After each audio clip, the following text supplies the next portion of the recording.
¿Por qué se toman las escuelas? En muchos casos lo hacen los padres de familia pidiendo docentes, en otros pidiendo mejor infraestructura. Y es que aquí en el país, en diferentes lugares, la infraestructura de educación está destruida. Es una asignatura pendiente que no vemos por dónde se pueda solucionar porque al parecer no es un tema de importancia para las autoridades. Vamos a ir con nuestro enlace de la Fuerza Informativa HRN Noticieros hoy mismo. Saludos a Unice López y un abrazo, hermano Juan Carlos. Hace mucho que no te mirábamos en este enlace. No te querías dejar ver, hermano. Es que tenía pena. No te querías dejar ver. Por todo ese montón de derrotas. Lo queremos, licenciado, lo queremos. Saludos, Juan Carlos. Saludos a Unice. Buenos días. Bueno, es que resulta, Aldo Enrique, Claudia Yaqui, que estaba de vacaciones y justamente hoy me integro ya a la Fuerza Informativa entre HRN y hoy mismo. Estamos a las puertas también del inicio del año lectivo 2023.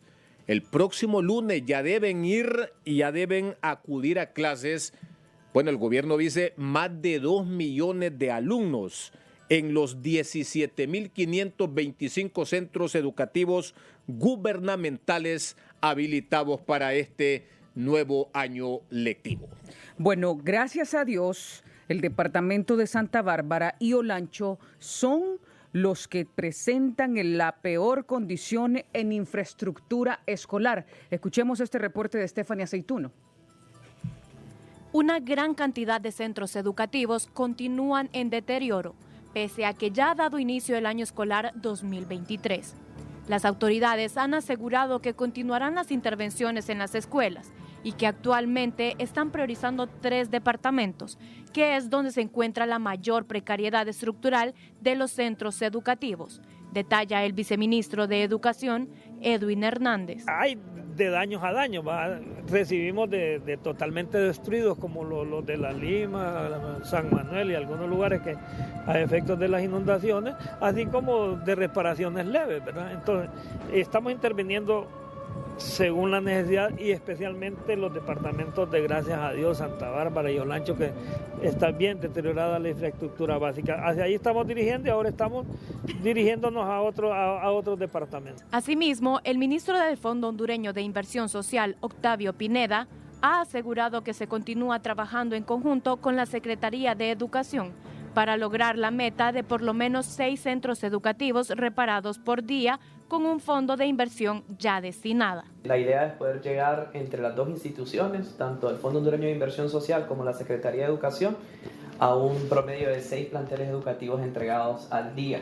Eso prácticamente nos deja a nosotros una meta de entre 1.100 a 1.200 planteles educativos del Fondo Hondureño de Inversión Social, donde nosotros vamos a invertir aproximadamente unos de 1.050 a 1.100 millones, representando un promedio de 950 a 1 millón de lempiras por plantel educativo. El viceministro de Educación, Edwin Hernández, asegura que el fondo de la Secretaría de Educación abarcará lo suficiente para poder intervenir todos los centros educativos que se tiene como meta. Nosotros creemos que vamos a seguir, el presupuesto nos va a dar para abarcar e intervenir un número mayor de centros educativos y poco a poco vamos trabajando en ello. La meta va a ser en función, nosotros quisiéramos que todos, pero es imposible. Pero si pudiésemos duplicar la cantidad del año pasado, para nosotros sería excelente. Estaríamos hablando de reparar 6 centros educativos por día.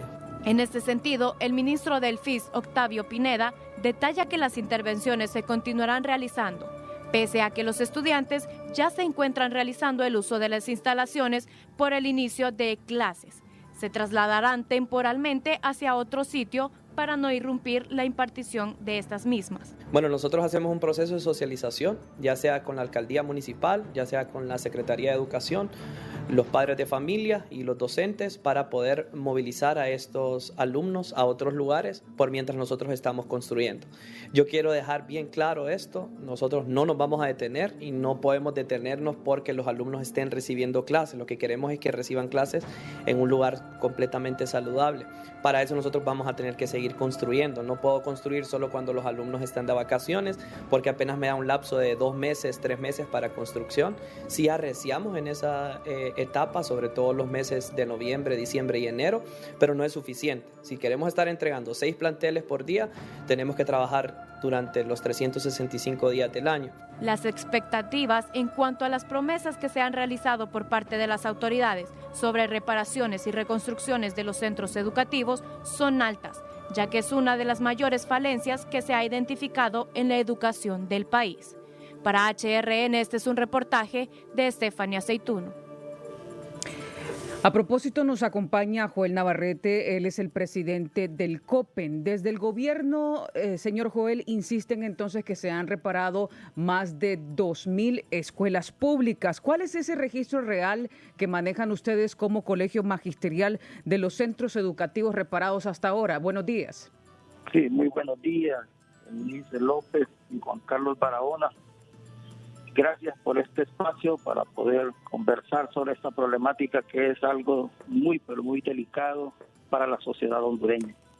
Ahí hay 2 números que en ningún momento ni el FIS ni la Secretaría de Educación se han puesto totalmente de acuerdo.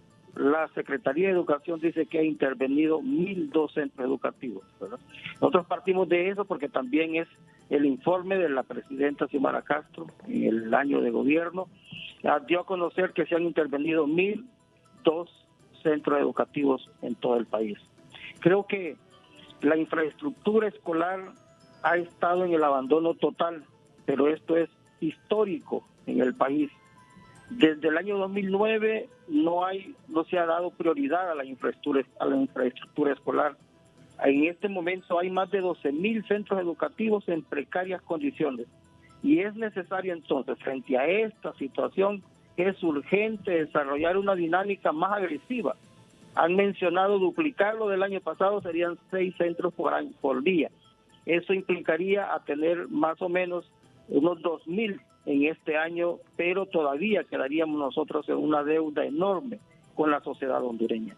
Así que es importante también que nosotros podamos establecer un mecanismo, que el gobierno establezca un mecanismo y que la cooperación internacional sea dirigida precisamente a eso, porque sabemos que presupuestariamente no hay forma, no hay condiciones para poder suplir esa necesidad que tienen los centros educativos en todo el país. Entonces, ¿cuántos centros educativos estiman ustedes que se tienen que reparar diario? No 6, sino cuántos para lograr al menos acercarnos a esa calidad educativa que necesitan los menores. Sí, mire, yo creo que es importante avanzar frente a estos 12.000 centros educativos. Habría que establecer, como decían por ahí, una prioridad. Y una prioridad porque, por ejemplo, tenemos centros educativos donde no existen, que fueron totalmente devastados en la zona de La Lima, en la zona de Progreso, en la zona de San Manuel, Villanueva.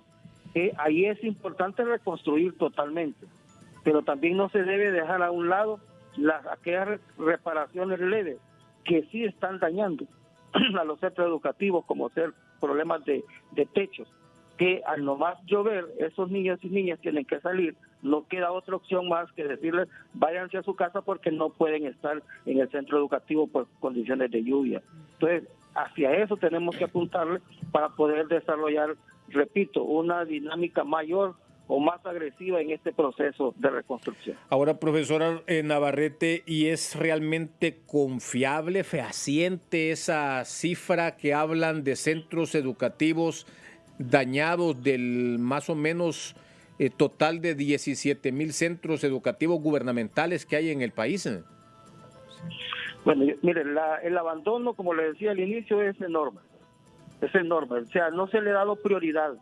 Y repito, es solamente en aquel momento, 2006, 2009, fue donde se le dio más prioridad a los centros, a la recuperación, reparación y reconstrucción y construcción de centros educativos. En los últimos años no se ha tocado absolutamente nada, salvo algunas acciones de las madres y padres de familia con los compañeros docentes y la cooperación que medianamente han construido algunos centros educativos. ¿Y la matrícula escolar se va a lograr alcanzar, cree usted, señor Navarrete? Bueno, ¿Los 2 millones que se han propuesto desde la Secretaría de Educación? Claro, es que son 2.3 millones la población escolar en este momento.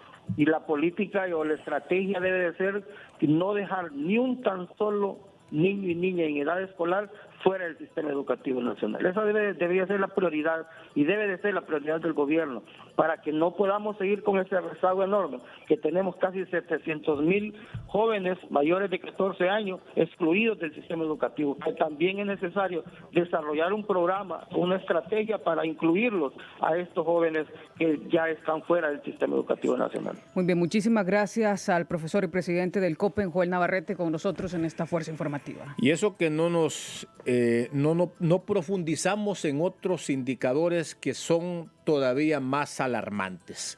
Hay todavía en Honduras, en pleno siglo XXI, en el 2023, hay más de 4.500 centros educativos con un solo maestro. Vean ustedes cómo estamos. La realidad dramática del país. Aldo Enrique, Jackie y Claudia con ustedes en este enlace entre la Fuerza Informativa HRN, hoy mismo TSI. En efecto, es una deuda histórica la del país con el sector educativo en diferentes áreas. Gracias, Juan Carlos. Gracias, Eunice. Nuestro enlace de la Fuerza Informativa HRN, Noticieros hoy mismo.